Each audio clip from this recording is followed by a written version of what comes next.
পুঁই শাকের বিচি দিয়ে এরকম গরুর মাংস দিয়ে খেয়েছেন কিনা জানি না। আমি আজকে রান্না করে দেখাচ্ছি। আমিও নতুন খেয়েছি,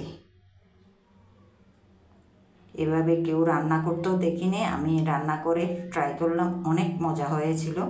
এখন চুলার উপর একটা পাইপেন দিলাম, এর উপরে অনেকগুলো সরষের তেল দিয়ে দিলাম। সরষের তেলের একটা গরম হয়ে আসছে, এখন দিয়ে দিলাম পেঁয়াজটাও একটু নরম হয়ে আসছে। এর উপরে দিয়ে দিলাম এখন গুঁড়া গরম মশলাগুলো, দারচিনি, এলাচি, লং দেওয়ার পর একটু নেড়েচেড়ে গন্ধটা বের হওয়ার জন্য অপেক্ষা করব। এখন দিয়ে দিব আদা বাটা, রসুন বাটা। আদা বাটা রসুন বাটাটাও আমি একটু পেঁয়াজের সাথে ভেজে নিব। এভাবে ভেজে নেওয়ার পর এবার দিয়ে দেব টমেটো। একটা টমেটোকে ভালো করে কিচি করে কেটে দিয়ে দিচ্ছি। এগুলো নরম হয়ে আসা পর্যন্ত অপেক্ষা করব। এখন দিয়ে দিচ্ছি লবণ, হলুদ দিয়ে দিলাম 1 চা চামচ, ধনিয়ার গুঁড়া 1 চা চামচ। এখন দিয়ে দিলাম মরিচের গুঁড়া 1 চা চামচ। দিয়ে এগুলোকে মশলার সাথে ভালো করে মিক্স করে ভুনা করে নিচ্ছি।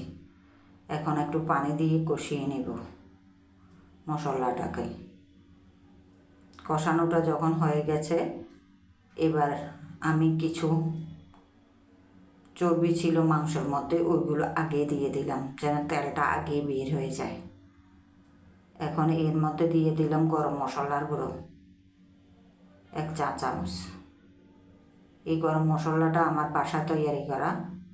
আমি বাইরের মশলাগুলোর মধ্যে কোনো টেস্ট পাই না, এই জন্য আমি গরম মশলাটা দিয়ে দিয়েছি। আমি নিজের হাতে তৈরি করি। আর এখানে দিয়ে দিলাম আধা চামচের মতো চিনি। এই চিনিটা ব্যবহার করলে যে কোনো জিনিস রান্না করলে টেস্টটা ভালো আসে, এই জন্য চিনিটা দিয়েছি। এখন মাংসগুলো দিয়ে ভালো করে আমি কষিয়ে নেব।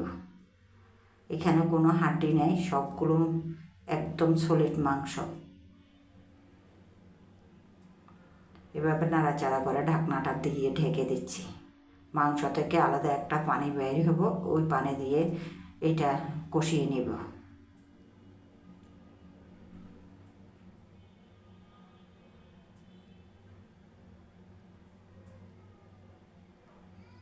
এভাবে নাড়াচাড়ার পর আমি একটু ঢাকনা দিয়ে আবার ঢেকে দিলাম।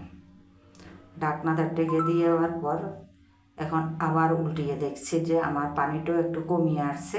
আবার একটু নাড়িয়ে দিলাম। নাড়াচাড়াটা করার পর এবার আমার সিদ্ধর জন্য একটু পানি দিতে হবে। 1 মগ পানি দিয়ে দিলাম। পানিটা দিয়ে আবার নাড়াচাড়া করলাম।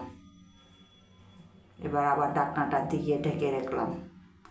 এবার আবার দেখি যে ঢাকনাটা উল্টিয়ে আবার 1 মগ, একবারে সিদ্ধ হওয়ার জন্য আমি 1 মগ পানি দিয়ে দিলাম। দিয়ে ঢাকনাটা দিয়ে ঢেকে দিলাম। এখন পানিটা ফুটে আসছে, আর একটু নেড়ে দিব। এভাবে নাড়াচাড়া করে আবার ঢেকে দিলাম।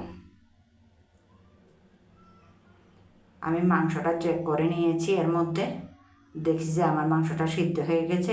এর মধ্যে আমি পুঁই শাকের বীজগুলো আর আলু দিলাম। এখানে 1-2টা আলু একটু কিচি করে দিয়েছি, আর গোটা আমাদের দেশীয় রসুনগুলো দিয়ে দিয়েছি। সত্যি এই মাংস দিয়ে আসলে একটা অসাধারণ রান্না, এত মজা হয়েছিল এই মাংস দিয়ে এই পুঁই শাকের বীচি রান্নাটা। এভাবে নেড়ে চেড়ে এবার ঢাকনাটা ঢেকে দিলাম। এখন আবার আমি উল্টিয়ে দেখি যে আবার একটু নাড়ে দিই, যেহেতু বারবার নাড়তে হবে, না হলে নিচে লেগে যেতে পারে, এই জন্য বারবার নাড়া।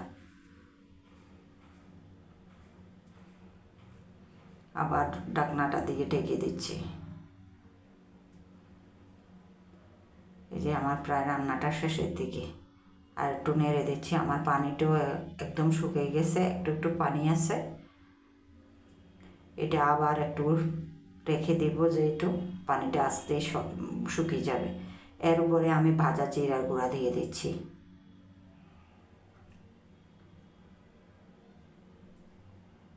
বাজার জিরার গুঁড়ো আমি 2 চা চামচ দিয়ে দিলাম। এখন দিয়ে আবার ধনিয়া পাতা দিয়ে দিচ্ছি।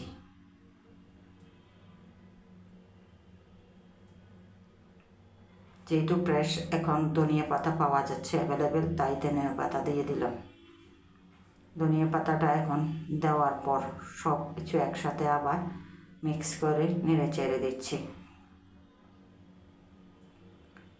এবার আবার ঢাকনাটা দিয়ে কিছুক্ষণের জন্য হালকা আঁচে রেখে দেব। এই যে আমার শেষ মুহূর্তের রান্নার কালারটা, অসাধারণ একটা রান্না হয়েছে। এত মজা হয়েছিল, গরম গরম ভাতের সাথে খেয়েছি, অসম্ভব মজা হয়েছিল। নতুন একটা টেস্ট পেয়েছি এই তরকারির মধ্যে। আপনারাও ট্রাই করবেন, দেখবেন নতুন একটা স্বাদ পাওয়া যাবে। আল্লাহ হাফেজ, ভালো থাকবেন, সুস্থ থাকবেন।